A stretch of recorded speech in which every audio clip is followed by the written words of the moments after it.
రాష్ట్ర ప్రభుత్వం mega DSC విడుదల చేయాలని కోరుతూ భారత ప్రజాతంత్ర యువజన సమాఖ్య డివైఎఫ్ఐ ఆధ్వర్యంలో చలో సీఎం క్యాంపు కార్యాలయాన్ని ముట్టడి కార్యక్రమాన్ని జయప్రదం చేయాలని జిల్లా అధ్యక్షులు ముడియం చిన్ని పిలుపునిచ్చారు. బద్వేల్ పట్టణంలోని సుందరయ్య భవన్లో డివైఎఫ్ఐ పట్టణ నాయకులతో కలిసి సమావేశం ఏర్పాటు చేశారు. ఈ సందర్భంగా చిన్ని మాట్లాడుతూ జగన్మోహన్ రెడ్డి నిరుద్యోగులకు ఇచ్చిన మాట తప్పారు, మడమ తిప్పారని ఆగ్రహం వ్యక్తం చేశారు. 10వ తేదీన ఈ ప్రభుత్వంతో తాడోపేడో తేల్చుకోవడానికి చలో సీఎం క్యాంపు కార్యాలయం ముట్టడిని తప్పనిసరి పరిస్థితులు చేపడుతున్నట్లు తెలిపారు.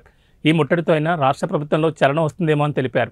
ఇప్పటికైనా సరే డిఎస్సి నోటిఫికేషన్ విడుదల చేయాలని, లేకపోతే 10వ తేదీన రాష్ట్రంలోని 10 లక్షల మంది డిఎస్సి అభ్యర్థుల యొక్క సత్తా ఏంటో జగన్మోహన్ రెడ్డికి రుచి చూపిస్తామని హెచ్చరించారు.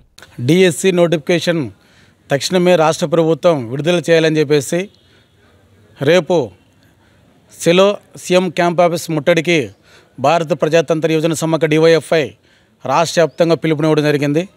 అందులో భాగంగా రాష్ట్రంలో ఉన్నటువంటి డిఎస్సి అభ్యర్థులు మరియు నిరుద్యోగులు డివైఎఫ్ఐ కార్యకర్తలు రేపు సీఎం క్యాంప్ ఆఫీస్కు ముట్టడికి బయలుదేరడం అనేది జరుగుతుంది.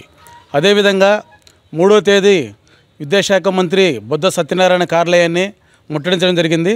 అయితే రాష్ట్ర ప్రభుత్వం ఇప్పటికైనా స్పందించి డిఎస్సి నోటిఫికేషన్ విడుదల చేస్తామని చెప్పేసి ఒక ఆలోచనతో బొత్స సత్యనారాయణ కార్యాలయాన్ని ముట్టడించడం జరిగింది.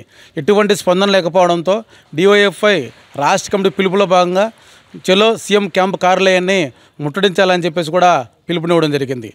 జగన్మోహన్ రెడ్డి ఎన్నికల ముందు అనేక వాగ్దానాలు ఇవ్వడం జరిగింది. నేను అధికారంలోకి వస్తే ప్రతి ఏటా మెగా డిఎస్సి భర్తీ చేస్తాను, మెగా డిఎస్సి ద్వారా ఉపాధ్యాయ పోస్టులు రాష్ట్రంలో ఖాళీగా ఉండేటివన్నీ భర్తీ చేస్తానని కూడా చెప్పడం జరిగింది.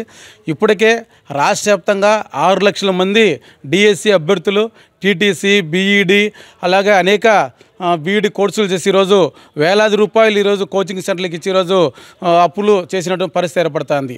ఉద్యోగ నోటిఫికేషన్ రాక, డిఎస్సి నోటిఫికేషన్ లేక ఈరోజు ఉద్యోగ అవకాశాలు రాక ఈరోజు ఇతర దేశాలకు, ఇతర రాష్ట్రాలకు వలసలిపోయినటువంటి పరిస్థితి మన రాష్ట్రం ఏర్పడుతుంది. ఇప్పటికైనా ఏదైతే ఎన్నికల ముందు ఈ హామీ డిఎస్సి నోటిఫికేషన్ పైన హామీ ఇచ్చినాడు జగన్మోహన్ రెడ్డి గారు, తక్షణమే నోటిఫికేషన్ విడుదల చేయాలా. ఈ రాష్ట్రంలో 25,000 మంది టీచర్ పోస్టులు ఖాళీగా ఉన్నాయి, వాటి ద్వారా మెగా డిఎస్సి ద్వారా వాటిని తక్షణమే భర్తీ చేయాలా.